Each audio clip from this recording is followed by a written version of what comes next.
And I know the story of this 10-year-old boy who was on the Hifz track. He was memorizing Quran, and his mother was thrilled. That's all she ever wanted, was for one of her children to memorize Quran. And her son started memorizing surah after surah after surah, and he was totally like, yes, I want to be a Hafiz. The Hifz school, the program that he was a part of, all of the Hifz students were given iPods to help them memorize Quran. So he used the iPod all the time, while walking outside, while in the car, while in his bedroom, or around the house, memorizing his surahs, and the mom was thrilled. It seemed like it was all of a sudden, but it was gradual. The son lost interest in memorizing Quran, and he just told his mom, I can't do it anymore. I don't want to memorize Quran. And the mom was heartbroken. She was like, what happened? She felt like maybe he got, the evil eye. And so, but she told him, okay, just keep working at it. But he was like, no, I'm not interested in memorizing Quran. One day she walked into his bedroom, and she saw that he was on his iPod and his back was to her. And she saw that on his iPod, he was watching pornography. So when she and her husband investigated, they found out that this boy had been watching every single day for 2 years. Every single day, from the ages of 10 to 12, this boy had been watching. He is hopelessly addicted. It is one of the most tragic stories, because I've been involved with the family, trying to help and just be there. And this boy is much older now, and he's still addicted. The parents were really smart. They immediately got him into therapy.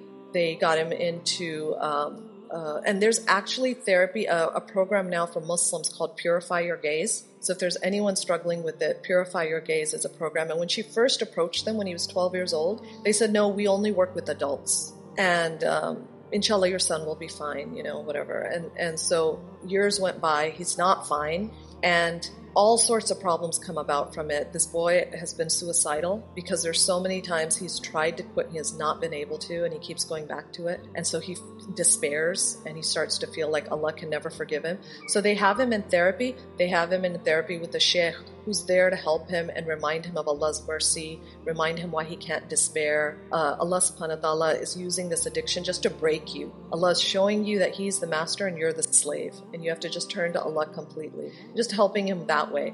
But the thing about pornography addiction, which people don't realize, is studies show first and foremost that most addiction happens between ages of 10 and 12. The other thing is they've actually done brain scans, actual brain scans on children who are addicted to that. The hard wiring of the brain, the actual shape of the brain changes. It actually changes.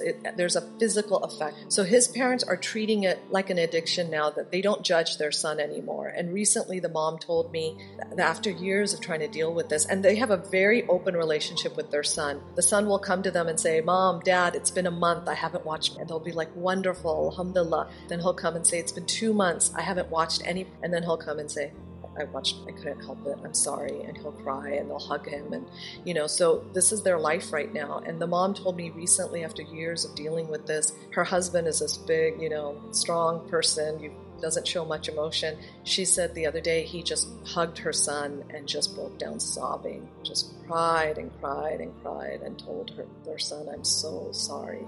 I'm so sorry that this happened to you. And she said that it happened, with Allah's will, but she said the lesson they took from it is, she said, we broke the number one rule, which is that you don't have internet in your bedrooms.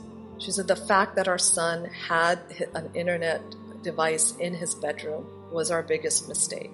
So pray for him, inshallah. It's a long journey, and they're trying to get him help. So what we as parents need to do is, we can't do anything about the affordability, so we need to take away the accessibility and the anonymity.